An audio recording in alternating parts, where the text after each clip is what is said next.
Hello everyone, আসসালামু আলাইকুম। সবাই কেমন আছেন?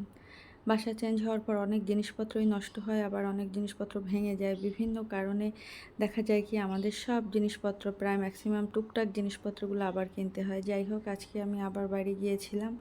এই যে ব্যাগে একটা ব্যাগ দেখালাম, এখানে একটা জিনিস কিনেছি, সেটা আপনাদের দেখানো যাবে না। আর এই টুকটাক জিনিসপত্র এগুলো বাচ্চাদের জন্য কিনে এনেছি, ওর টিফিন বক্স, তারপর হচ্ছে একটা গ্রেটার, তারপর তাহারিরের জন্য প্রায় আমার এরকম পানির বোতল কিনতে হয় এবং সে হারিয়ে ফেলে। আর এটা ফ্রিজে পানি রাখার জন্য 2 লিটারের একটা বড় বোতল কিনেছি। আর ও ছোট মানুষ, নিজেরটা দেখে রাখতে পারে না। আর সবচেয়ে বড় কথা, আমি ওকে হাতছাড়া করিনি ছোটোবেলা থেকে, তাই ও একটু চঞ্চলও কম।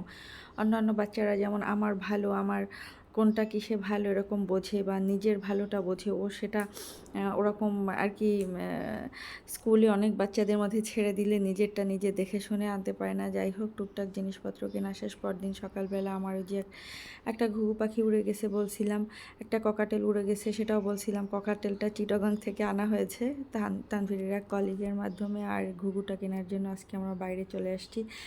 আর এই ঘুঘু কিনতে এসে বিভিন্ন ধরনের পাখি দেখছি এখানে, তাই ভাবলাম একটু ভিডিও করে নেই। আর এই বার্জিগার পাখিগুলো আমার অনেক পছন্দ হয়েছে, ইয়েলো কালারগুলো বিশেষ করে। আর এই যে আমরা ঘুঘুটা নিয়েছি, এখানে আমি একটা মেল ঘুঘু নিয়েছি। আমার মেল ঘুঘুটা উড়ে গিয়েছিল, কিন্তু সে এসে ভীষণ অন্য ঘুঘুটাকে জ্বালাচ্ছে, একদম দেখতে পাচ্ছে না। আর এই যে তানভীর চাল কিনলো, সেটাও একটু ভিডিও করে নিলাম। আর স্বপ্ন হচ্ছে একদম হোপ মার্কেট, আপনারা যে বিখ্যাত হোপ মার্কেটের নাম জানেন, সেটা হচ্ছে একদম স্বপ্নের পাশেই, তাই সেটাও আপনাদেরকে একটু দেখিয়ে নিলাম। আর এই ঘুঘু নিয়ে আমরা চলে যাচ্ছি, আর টুকটাক রাস্তাঘাটে যেটাই প্রয়োজন হচ্ছে সেটা কিনে নিচ্ছি। আর তানভীর তাহারির রিক্সা খুঁজছে, থাপিপো সেই সাথে যাচ্ছে ওর বাবার সাথে সাথে। আর এই যে এক খালাকে দেখলাম একদম ফ্রেশ কিছু শাক বিক্রি করছে, তো আমি জিজ্ঞেস করলাম, খালা শাকগুলো ভালো নাকি, মানে ভালো জায়গার নাকি? সে বলল একদম ভালো, তা খুব পরিষ্কার জায়গার, মানে তার ক্ষেতের। কিন্তু তারপরও আমার ভিজা ভিজা দেখে পছন্দ হয়নি, তাই কিনলাম না। কিন্তু এই শাক আমার খুব পছন্দ, অনেক ভালো লাগে খেতে। আর এখান থেকে ঘুঘুরও কিছু খাবার নিয়ে নিচ্ছি। আর এগুলো হচ্ছে কি জানি, অস্ট্রেলিয়ান ঘুঘু, এগুলো একটু ছোট ছোট, এগুলোর নাম ডায়মন্ড ঘুঘু। এখানে কোয়েল পাখিও বিক্রি করছিল, সেটাও একটু ভিডিও করলাম। আসলে পাখি দেখলে ভীষণ ভালো লাগে। আর পাখিটাকে যেখানে বিক্রি করে সেখানে মাছ বিক্রি করবে না, সেটা কি হয়, গোল্ডেন ফিশ টিশ বিক্রি করছিল এখানেও। মানে এই মার্কেটটা এই পাখি, ফিশ এগুলোর জন্যই। আর আমি বারবার এই বার্জিগার পাখিগুলো একটু ভিডিও করছিলাম, এটা খুব সুন্দর ছিল, আমার অনেক ভালো লাগছিল।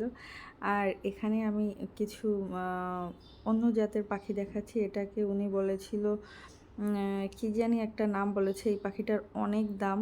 এই যে এটা অনেক বড় আর খুব চিৎকার করে করে ডাকে, কিন্তু পাখিটা বেশ সুন্দর। যে বিক্রি করে, যে মামাটা, সে বলল এটা দুইটা ছিল আর ও নাকি কথাও বলতে পারে। তো একটা বিক্রি হয়ে গেছে, 60,000 টাকায় নাকি বিক্রি হয়েছে। আর এইটা একা একা, সেই জন্য এত চিৎকার করে ডাকছে। আর যদি একসাথে থাকতো তাহলে নাকি ও কথা বলতে পারে, শীষ দেয়, মানে অনেক কিছু পারে। তো আমাদের ঘুঘু কেনা শেষ, সব পাখিও ভিডিও করলাম। একটা ঘুঘুর খাঁচাও কিনেছি, খাঁচাটা পূরণ হয়ে গেছিলো। আর একটু বাসা চেঞ্জের সময়, ওই যে আগেই বলেছি, অনেক কিছু নষ্ট হয়ে যায়, কিছু করার নেই, আবার নতুন করেই কিনতে হয়েছে। তো বাসাও কিনেছি, আবার ভাবলাম সেই সাথে একটু খাবারও নিয়ে নেই, যেহেতু এই মার্কেটে বারবার আসা হবে না, খাবার আছে, তারপরে একটু খাবার নিয়ে নিলাম। আর আমার ঘুঘুটা, একটা নতুন ঘুঘু আনার পরে ভীষণ খুশি হয়েছে, কিন্তু যে নতুন আসছে সে একদম আমার পাখিটাকে দেখতে পারে না, বারবার শুধু ঠোকর দিচ্ছে।